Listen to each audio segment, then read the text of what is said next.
Bismillahirrahmanirrahim. Assalamualaikum warahmatullahi wabarakatuh. Alhamdulillahirabbil alamin wassalatu wassalamu ala nabiyyina Muhammadin wa ala alihi wa ashabihi wa man tabi'ahum bi ihsan ila yaumiddin. Amma ba'du.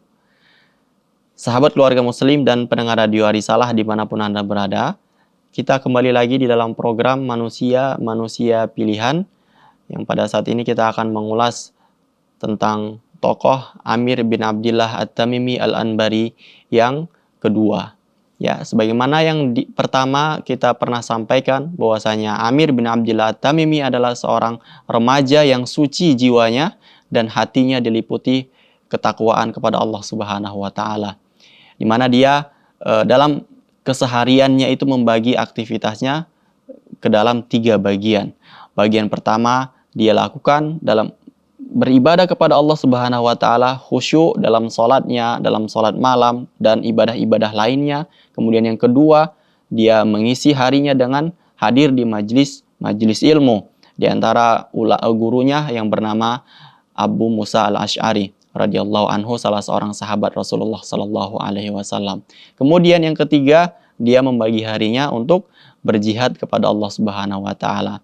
Bayangkan sahabat keluarga muslim dan pendengar radio Arisalah, bagaimana bisa seorang pemuda di usianya yang sangat masih remaja ya, masih belia, beliau bisa membagi harinya ke dalam 3 bagian, yang mana bagian tersebut adalah bagian yang sangat sibuk, kita anggap bagian yang sangat sibuk bagi kita semua ya. Bagaimana seorang Amir bin Abdillah At-Tamimi sanggup membagi harinya ke dalam 3 bagian ini. Yang pertama yaitu fokus dalam beribadah kepada Allah Subhanahu wa taala, khusyuk, kemudian menuntut ilmu, dihadir di majelis-majelis ilmu di antara gurunya bernama Abu Musa Al-Asy'ari radhiyallahu anhu. Kemudian yang ketiga, beliau juga turut andil dalam jihad fisabilillah. Artinya aktivitasnya itu tidak luput dari manfaat terhadap dirinya dan manfaat terhadap umat Islam ataupun terhadap agama Islam ini ya. Bayangkan di usia yang masih sangat muda, beliau sudah bisa membagi harinya yang sangat bermanfaat. Di antara kita barangkali ketika sudah lama ataupun beribadah kepada Allah Subhanahu wa taala ya, mungkin ibadah lain ataupun pekerjaan lain akan terganggu. Begitu juga dia ketika sudah mengerjakan pekerjaan lain, maka bisa jadi dia ibadah juga akan terganggu. Tapi tidak bagi Amir bin Abdillah At-Tamimi Al-Anbari. Beliau bisa melakukan semuanya dengan khusyuk. Ibadahnya khusyuk dan panjang, kemudian menuntut ilmunya juga demikian, dan jihadnya juga jihad yang sangat berat ya, yang sangat berat dan sangat kita katakan beliau ketika berjihad itu mengambil risiko yang paling sulit ya. Beliau menjadi pelayan, kemudian beliau yang azan, kemudian beliau ghanimah yang beliau dapatkan itu dibagikan kepada orang ya. Artinya dalam hal jihad pun beliau mengambil risiko yang sangat sulit, kita katakan. Baik sahabat keluarga muslim dan pendengar radio Arisalah, betapa gemilangnya hidup yang dilewati oleh Amir bin Abdillah At-Tamimi. Akan tetapi ada suatu masa di zaman Amir bin Abdillah At-Tamimi Al-Anbari tersebut, ada orang yang tidak suka terhadap Amir bin Abdillah Al-Anbari. Puncaknya ketika Amir bin Abdillah At-Tamimi Al-Anbari ini membela salah seorang kafir zimmi dari kezaliman yang dilakukan oleh seorang polisi pada zaman itu ya. Setelah singkat cerita, setelah kejadian itu usai, kemudian orang yang dibela Amir bin Abdillah At-Tamimi ini pun selamat dari kezaliman polisi, kita katakan pada saat itu. Akhirnya dendam yang dimiliki oleh polisi yang dilawan oleh Amir bin Abdillah At-Tamimi Al-Anbari itu belum selesai ya. Sehingga Amir bin Abdillah At-Tamimi pun difitnah bahwasanya dia melakukan hal yang tidak sesuai dengan syariat Islam ya. Kenapa? Karena dikatakan bahwasanya beliau itu tidak menikah, kemudian beliau tidak makan daging ya. Itulah dua hal yang menjadi topik pembicaraan masyarakat di tempat Amir bin Abdillah At-Tamimi Al-Anbari itu. Sehingga Khalifah Utsman bin Affan memerintahkan penguasa ataupun walinya di wilayah yang di mana ada Amir bin Abdillah At-Tamimi berada untuk bertanya, untuk menanyai perihal sosok tabi'in yang bernama Amir bin Abdillah At-Tamimi Al-Anbari ini. Sahabat keluarga Muslim dan pendengar radio Arisalah, ketika orang-orang sudah membicarakan fitnah ataupun suara-suara sumbang yang dituduhkan kepada Amir bin Abdillah At-Tamimi Al-Anbari itu, yaitu Amir bin Abdillah tidak menikah, Amir bin Abdillah tidak makan daging, kemudian Amir bin Abdillah juga tidak mau menghadiri acara-acara yang dibuat oleh pemerintah, ya. Kemudian Amir bin Abdillah pun disidang pada saat itu oleh wali yang ditunjuk oleh Utsman bin Affan radhiyallahu anhu. Ya. Sahabat keluarga Muslim dan pendengar radio Arisalah, akhirnya Khalifah Utsman bin Affan memerintahkan walinya yang ada di Basrah untuk memanggil Amir bin Abdillah At-Tamimi Al-Anbari tadi, ya, untuk menanyakan atau mengklarifikasi beberapa hal atas tuduhan-tuduhan yang dialamatkan kepada Amir bin Abdillah At-Tamimi tadi. Ada tiga tuduhan. Yang pertama, Amir tidak mau menikah. Kemudian yang kedua, Amir tidak memakan daging dan susunya. Kemudian Amir tidak mau menghadiri acara yang diadakan oleh pemerintah, ya. Dari tiga tuduhan ini orang akan menyangka bahwasanya ketika Amir tidak menikah, Amir menyelisihi sunnah Rasulullah Sallallahu Alaihi Wasallam. Kenapa? Karena Rasulullah Sallallahu Alaihi Wasallam menganjurkan untuk menikah. Karena Rasulullah sendiri juga menikah. Sehingga ketika ada orang yang tidak menikah, maka Amir dianggap menyelisih sunnah Rasulullah Sallallahu Alaihi Wasallam karena dia tidak punya uzur. Ya, dia adalah sosok laki-laki yang sehat, yang tidak punya penyakit, yang kita katakan memang layaknya seorang Amir itu adalah orang yang menikah. Kemudian yang kedua, Amir tidak memakan daging, ya. Sementara daging itu Allah halalkan untuk kita makan, ya. Jadi orang akan mengira bahwasanya Amir ini mengharamkan sesuatu yang dihalalkan oleh Allah Subhanahu wa taala. Dan yang ketiga, Amir tidak mau menghadiri acara yang dibuat oleh pemerintah pada saat itu. Sehingga hal ini bisa menjadi suatu kesimpulan ataupun framing publik pada saat itu mengatakan bahwasanya Amir ini tidak taat ataupun tidak suka terhadap pemerintah. Inilah tuduhan yang akan diklarifikasi oleh Amir bin Abdillah At-Tamimi melalui walinya, melalui wali yang ada di Basrah yang ditunjuk oleh Utsman bin Affan. Sahabat keluarga Muslim dan pendengar radio Arisalah, insya Allah sesaat lagi kita akan lanjutkan untuk membahas tentang klarifikasi dari Amir bin Abdillah At-Tamimi Al-Anbari. Jangan kemana-mana, tetaplah di program Manusia Pilihan.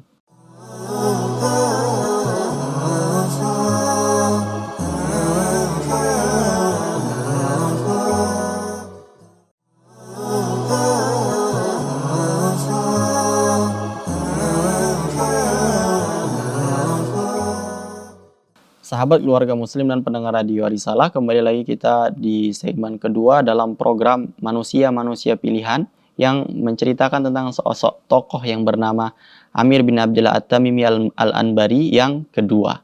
Ya, setelah Amir bin Abdillah At-Tamimi Al-Anbari dipanggil oleh salah seorang wali dari Khalifah Utsman bin Affan, kemudian wali tersebut bertanya kepada kepada Amir bin Abdillah At-Tamimi Al-Anbari. Beliau berkata, sesungguhnya Amirul Mukminin, semoga Allah memanjangkan umurnya, telah menyuruhku bertanya kepadamu perihal perkara-perkara yang dituduhkan.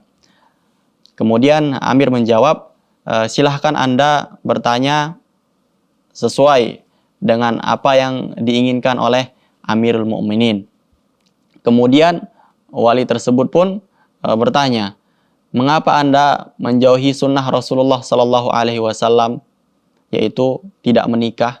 Ya, mengapa Anda menjauhi sunnah Rasulullah Sallallahu Alaihi Wasallam dengan tidak mau menikah? Kemudian apa yang dijawab Amir? Amir menjawab, aku tidak menikah bukan karena ingin menyimpang dari sunnah Rasulullah Sallallahu Alaihi Wasallam. Karena aku tahu bahwa tidak ada kerahiban, ya, artinya tidak ada hidup membujang, ya, tidak ada hidup menjomblo selama-lamanya di dalam Islam. Akan tetapi aku hanya memiliki satu jiwa saja, katanya. Maka aku jadikan ia untuk Allah Subhanahu wa taala. Aku khawatir jika istriku nanti ataupun anak-anakku ataupun keluargaku kelak akan mengalahkanku untuk hal itu. Kelak akan mengalahkanku untuk beribadah kepada Allah Subhanahu wa taala. Akan mengalahkanku dari kecenderunganku yang sebelumnya aku bisa khusyuk beribadah kepada Allah Subhanahu wa taala, akhirnya aku harus banyak menghabiskan waktu bersama keluargaku, istriku dan anak-anakku. Begitu jawab Amir bin Abdillah At-Tamimi. Kita ketahui bahwasanya dalam Islam menikah itu dibagi hukumnya menjadi 3 ataupun 4 bagian.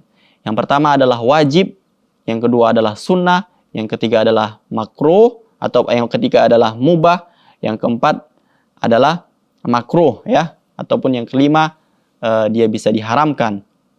Nah, kita melihat dari Amir bin Abdillah At-Tamimi Al-Anbari ini, beliau tidak menyelisihi sunnah Rasulullah Sallallahu Alaihi Wasallam. Kenapa? Karena dia pernah berdoa agar Allah Subhanahu Wa Taala mencabut rasa nafsunya yang ada di dalam dirinya itu, agar dia bisa fokus beribadah. Ya Allah, dia meminta agar Allah mencabut nafsunya sehingga dia melihat wanita itu layaknya melihat tembok, begitu. Ya. Jadi seseorang jadi seseorang memiliki nafsu yang berbeda antara orang yang lain, ya. Bisa jadi seseorang itu nafsunya sangat besar, bisa jadi orang itu nafsunya tidak terlalu besar, ya. Sehingga melihat kondisi Amir bin Abdillah At-Tamimi ini, Allah Subhanahu wa taala sudah mengabulkan doanya, ya. Allah sudah mengabulkan doanya agar dia tidak tertarik kepada wanita, sehingga dia tidak dibebani kewajiban untuk menikah walaupun usianya itu sudah sangat matang, cocok untuk menikah. Kenapa? Karena dia ingin fokus beribadah kepada Allah Subhanahu wa taala. Di samping itu, hidup membujangnya Amir, menjomblonya dia tidak menganggap bahwasanya itu adalah hal ibadah, ya. Yang salah adalah ketika orang menganggap bahwasanya membujang itu adalah ibadah. Ini adalah salah dan ini menyelisih sunnah Rasulullah Sallallahu Alaihi Wasallam. Namun jika seseorang itu tidak menikah atau membujang karena dia mempunyai menimbang, dia ingin memperbanyak ibadah kepada Allah Subhanahu wa taala, ya, atau dia menuntut ilmu sehingga dia memikirkan bahwasanya jika dia menikah ini akan mengganggunya, maka tidak mengapa mereka menikah, asalkan mereka tidak memudaratkan dirinya sendiri, seperti itu. Kalau dia tidak menikah sehingga dia terjerumus dalam hal-hal yang diharamkan oleh Allah Subhanahu wa taala, maka ini yang tidak diperbolehkan, ya. Jadi sahabat keluarga muslim dan pendengar radio Risalah, itulah jawaban dari Amir bin Abdillah At-Tamimi Al-Anbari. Dia tidak mau menikah karena dia ingin fokus dalam beribadah kepada Allah Subhanahu wa taala. Dia takut keluarganya itu, istrinya dan anak-anaknya itu akan jadi fitnah bagi dia, sehingga dia tidak bisa beribadah kepada Allah Subhanahu wa taala dan banyak menghabiskan waktunya untuk bersenang-senang bersama istri dan anak-anaknya, ya. Meskipun kita ketahui bahwasanya dalam menikah itu pun ada ibadah yang banyak yang bisa kita lakukan, akan tetapi bagi Amir, ibadah yang baik bagi dia barangkali bukan di dalam pernikahan, akan tapi di ibadah-ibadah yang lain, ya. Begitulah sahabat keluarga muslim dan pendengar radio Risalah yang dirahmati oleh Allah Subhanahu wa taala. Kemudian pertanyaan yang kedua yang disampaikan oleh Wali Basrah yang diutus oleh Utsman bin Affan, beliau berkata, "Mengapa Anda tidak memakan daging?" katanya. Kata Amir bin Abdillah At-Tamimi. Kemudian Amir bin Abdillah At-Tamimi pun menjawab, "Aku bersedia memakannya bila aku berselera dan aku mendapatkannya. Namun apabila aku tidak berselera atau aku berselera namun aku tidak mendapatkannya, maka aku tidak akan memakannya." Ya. Ini jawaban yang sangat simpel dan sangat logis ya. Kalau kita selera terhadap makanan, ya kita makan. Kalau kita tidak selera, ya kita tidak usah makan. Ya. Kemudian yang selanjutnya ditanyakan oleh Wali Basra, mengapa Anda tidak mau memakan keju, katanya. Kemudian Amir pun menjawab, sesungguhnya di daerah saya, di tempat saya, banyak tinggal orang-orang Majusi yang membuat keju. Mereka adalah suatu kaum yang tidak membedakan antara bangkai dengan hewan yang disembelih. Sehingga saya khawatir jika minyak yang merupakan satu bagian dari bahan pembuat keju berasal dari hewan yang tidak disembelih, jika telah ada dua orang muslim yang melihat bahwa keju tersebut dibuat dari minyak hewan yang disembelih, tentulah aku akan memakannya, kata Amir bin Abdullah At-Tamimi. Sangat berhati-hati beliau ya ketika hendak mengkonsumsi makanan ya. Beliau perhatikan dulu gitu. Beliau lihat dulu di daerahnya banyak orang-orang Majusi yang membuat keju itu kita katakan asal-asalan, tidak membedakan antara bangkai dan hewan yang disembelih. Sehingga dia pun takut ketika keju yang dia makan itu dibuat dari orang-orang tersebut. Ya, jadi itu akan mempengaruhi dirinya. Sebagaimana yang kita ketahui bahwasanya makanan haram itu akan mempengaruhi kualitas ibadah kita, bahkan akan membuat doa kita ditolak. Begitulah sahabat keluarga muslim pendengar radio Arisalah, jawaban yang kedua yang ditanyakan oleh Amir bin Abdullah At-Tamimi, yaitu agar yang bisa menjadi pelajaran bagi kita agar kita bisa berhati-hati untuk mengkonsumsi makanan. Sahabat keluarga muslim pendengar radio Arisalah, jangan kemana-mana, karena insya Allah setelah ini kita akan lanjutkan untuk mengulas kisah seorang tabi'in yang bernama Amir bin Abdullah At-Tamimi. Tetaplah di program Manusia Pilihan.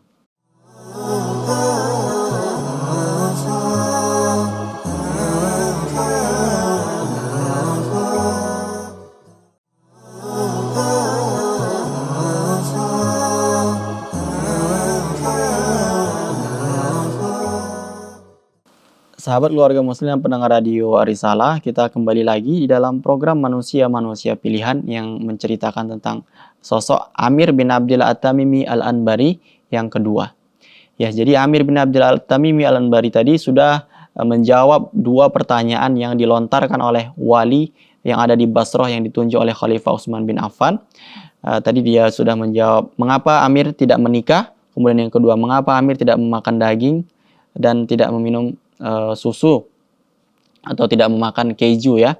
Kemudian yang ketiga, mengapa Amir tidak mau menghadiri perayaan atau perhelatan yang diadakan oleh pemerintah. Kemudian Amir pun menjawab, sesungguhnya di balik pintu kalian itu ada orang-orang fakir, orang-orang lemah, orang-orang miskin yang betul-betul membutuhkan kalian agar kalian penuhi kebutuhan mereka, kalian penuhi hajatnya. Sementara kami ini seharusnya kalian biarkan. Kenapa? Karena kami tidak butuh kalian memenuhi hajat-hajat kami. Kami bisa memenuhinya sendiri. Maka hendaklah kalian melakukan yang seperti itu. Yang utama kalian lakukan adalah yang seperti itu. Jadi inilah alasan Amir tidak mau menghadiri acara-acara pemerintah ya, sebagaimana yang dituduhkan tadi.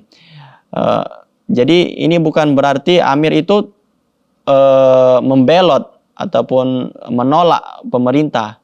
Akan tapi karena ada maslahat yang lebih besar yang seharusnya dilakukan oleh pemerintah daripada mengundang Amir bin Abdullah At-Tamimi tadi. Hendaknya mereka mengundang orang-orang fakir, orang-orang lemah, orang-orang miskin yang butuh untuk disantuni. Itulah sosok Amir bin Abdullah At-Tamimi Al-Anbari dan fitnah yang dituduhkan kepada beliau, dan alhamdulillah semua sudah dijawab dan jawaban itu pun dilaporkan kepada Khalifah Utsman bin Affan. Akhirnya Khalifah Utsman bin Affan pun menerima jawaban yang disampaikan oleh Amir bin Abdullah At-Tamimi Al-Anbari tadi. Sahabat keluarga muslim pendengar radio Arisalah, itulah Amir bin Abdullah At-Tamimi, sosok pemuda yang memiliki jiwa yang suci dan hati yang diliputi dengan ketakwaan. Hendaklah kita sebagai seorang muslim menjadikan Amir bin Abdullah At-Tamimi itu salah satu teladan di dalam hidup kita, khususnya di dalam mengarungi masa muda kita ya. Hendaknya kita di masa muda jangan banyak bermain-main ya, bermain game online, kemudian traveling ke sana kemari, mendaki gunung, melewati lembah dan lain sebagainya. Kita lihat bagaimana Amir bin Abdullah At-Tamimi mengisi harinya dengan hal-hal yang bermanfaat, ya, ibadah dan majelis ilmu. Kemudian berjihad di jalan Allah Subhanahu wa taala. Kenapa kita harus melakukan ataupun mengisi hari kita dengan hal yang seperti ini? Karena tidak ada kebaikan ataupun kenikmatan yang lebih besar dibandingkan tiga hal ini. Di mana tiga hal ini jika kita kehilangan, maka kita akan sangat rugi. Yang pertama, hilang masa waktu untuk beribadah, ya. Ketika orang sudah sakit, sudah lemah, sudah lelah, ia akan terganggu, ya. Ia akan terganggu dari khusyuk ibadah kepada Allah Subhanahu wa taala. Ia akan mudah mengantuk sehingga dia tidak bisa fokus ibadah. Ibadahnya hanya yang wajib saja. Oleh karena itu, masa muda ini hendaknya kita manfaatkan untuk banyak beribadah kepada Allah Subhanahu wa taala. Yang kedua, majelis ilmu, ya. Hadir di majelis ilmu.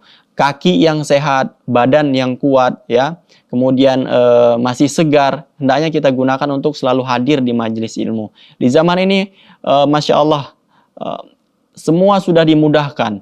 Kita bisa hadir langsung di majelis ilmu, kita bisa belajar melalui media-media yang ada. Semua itu sudah terbuka lebar bagi kita. Kita hanya tinggal memanfaatkan saja, ya. Kita manfaatkan masa muda ini dengan banyak-banyak menuntut ilmu. Kenapa? Karena kalau sudah masuk di masa tua nanti, kita baru mulai menuntut ilmu, kita akan mudah lupa.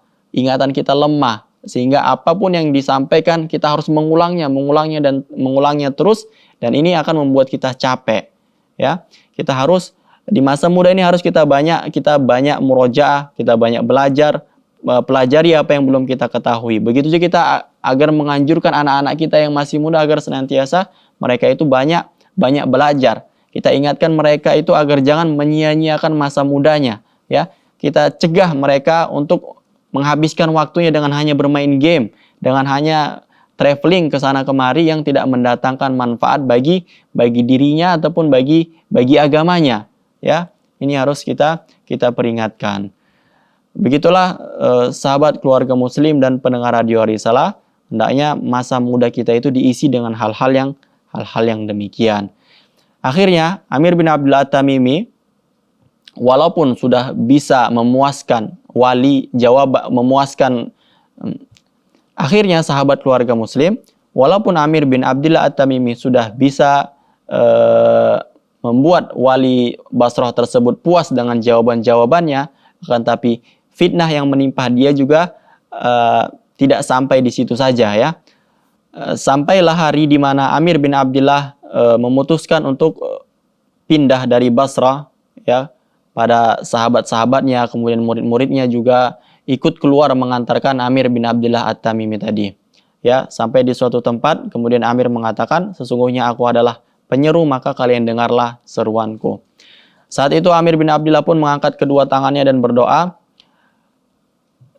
Ya Allah, orang-orang yang telah menghasut dan mendustakanku, serta menjadi sebab terusirnya aku dari negaraku, dari tempatku ini, memisahkan antara diriku dengan para sahabatku. Ya Allah, sesungguhnya aku telah memaafkan mereka, maka maafkanlah. Ya Allah, sesungguhnya aku telah memaafkan mereka, katanya.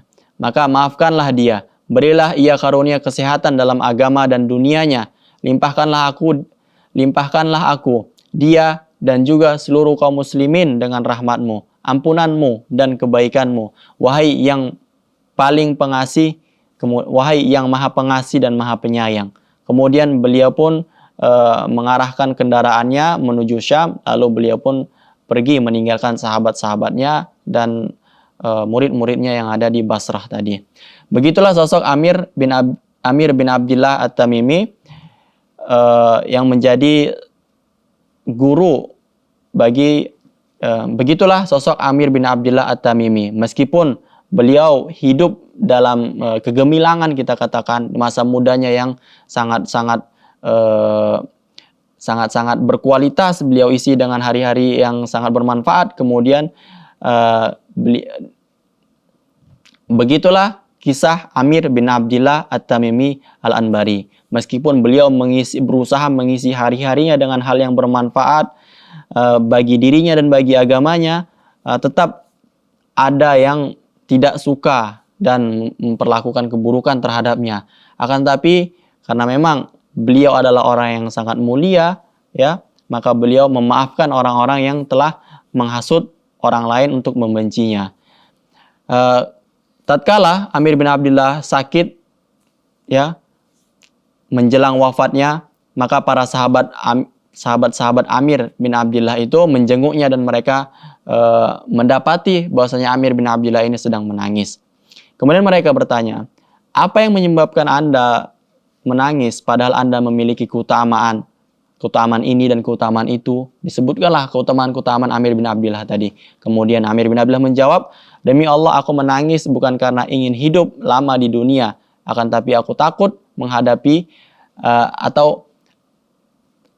kemudian beliau menjawab, demi Allah aku menangis bukan karena ingin hidup lama di dunia atau takut menghadapi kematian, akan tetapi aku menangis karena jauhnya perjalanan dan alangkah sedikitnya bekal yang aku miliki. Sungguh aku berada di antara tebing dan jurang, bisa jadi ke surga dan bisa jadi pula tergelincir ke neraka. Aku tidak tahu di mana aku akan sampai. Kemudian beliau menghela nafasnya dan saat itu pun beliau wafat. Amir bin Abdullah At-Tamimi rahimahullah rahmatan wasi'atan. Semoga kisah hidupnya bisa menjadi pelajaran bagi kita semua dan semoga Allah Subhanahu wa taala memberikan kita taufiknya dan berada di atas hidayahnya sehingga kita bisa meneladani Rasulullah sallallahu alaihi wasallam, para sahabat-sahabatnya dan tabi'in dan tabi'ut tabi'in dan seluruh ulama-ulama kaum muslimin yang ada di jalan Allah Subhanahu wa taala. Demikian segala kekurangan dan kekhilafan saya mohon maaf. Subhanakallahumma bihamdika asyhadu an la ilaha illa anta astaghfiruka wa atubu ilaik. Wassalamualaikum warahmatullahi wabarakatuh.